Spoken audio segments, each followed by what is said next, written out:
Cleopatra is usually remembered as a seductress, the beautiful queen who used romance to control powerful men. That's the version Hollywood loves. But the real story? It's way more calculated and way more dangerous. Cleopatra wasn't just trying to survive in a man's world. She was playing a high-stakes political game where one wrong move meant death, and she knew it. Cleopatra VII was born in 69 BC into the Ptolemaic dynasty, a Greek family that ruled Egypt after Alexander the Great's empire split apart. She wasn't technically Egyptian by blood. She was Macedonian Greek, but unlike many of her ancestors, Cleopatra actually learned the Egyptian language. That alone made her different. She understood something her family didn't. If you want to rule a country, you better understand its people. When her father died, Cleopatra was only 18. According to tradition, she was forced to co-rule with her younger brother, who she also had to marry. Yeah, ancient royal politics were messy, but this wasn't some equal partnership. Power struggles inside the palace turned brutal fast. Advisors pushed her out. Armies were involved. At one point, Cleopatra was literally exiled from her own kingdom. Most people would have disappeared from history right there. She did in single quotes T. Instead of accepting defeat. Cleopatra built her own army and waited for the right moment. That moment came when Julius Caesar arrived in Egypt in 48 BC, chasing his rival Pompey during a Roman civil war. Rome was the real superpower of the time, and Egypt was valuable because of its wealth and grain supply. Cleopatra understood something crucial. If she could win Caesar over, she could win back her throne. The story of her meeting Caesar is legendary. According to popular accounts, she had herself smuggled into the palace wrapped in a rug or bedding so she could appear before him privately. Whether that detail is fully accurate or slightly dramatized, one thing is clear: Cleopatra knew how to make an entrance. She wasn't just relying on beauty. Ancient sources say she wasn't even the most physically stunning woman of her time. Her real weapon was intelligence. She was educated, charismatic, spoke multiple languages, and understood politics better than most men in the room.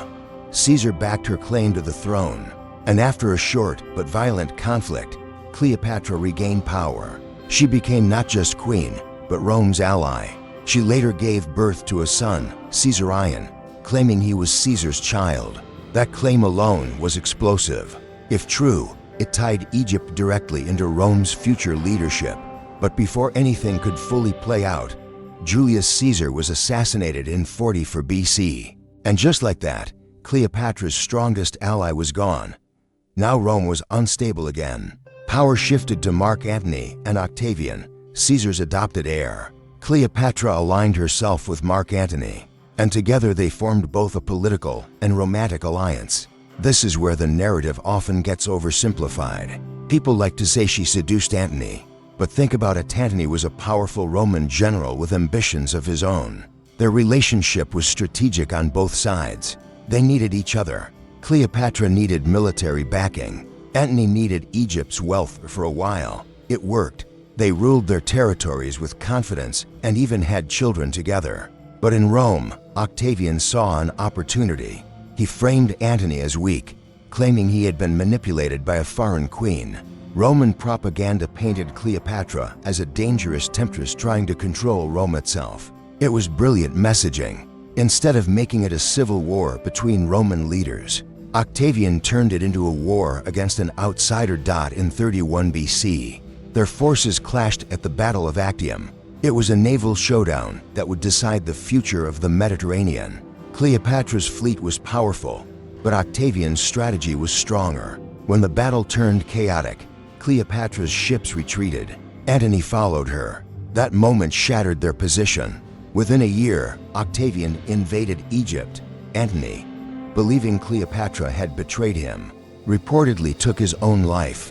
When Cleopatra realized Octavian intended to parade her through Rome as a trophy, she made her final move.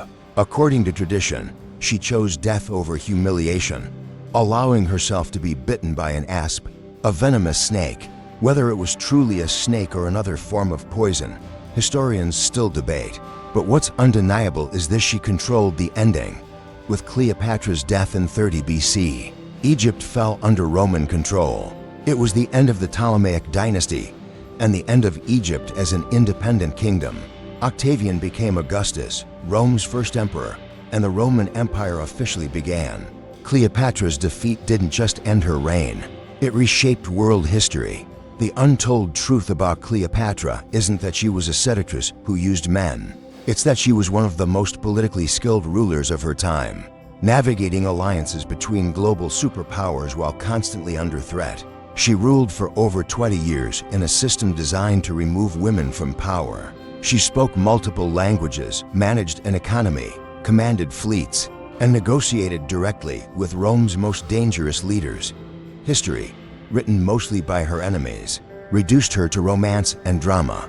But strip away the propaganda, and you see something else: a strategist who understood perception, power, and timing. Cleopatra didn't lose because she was weak. She lost because Rome was simply too big to stop. And maybe that's why her story still fascinates us. Not because of who she loved, but because of how close she came to changing the balance of the ancient world.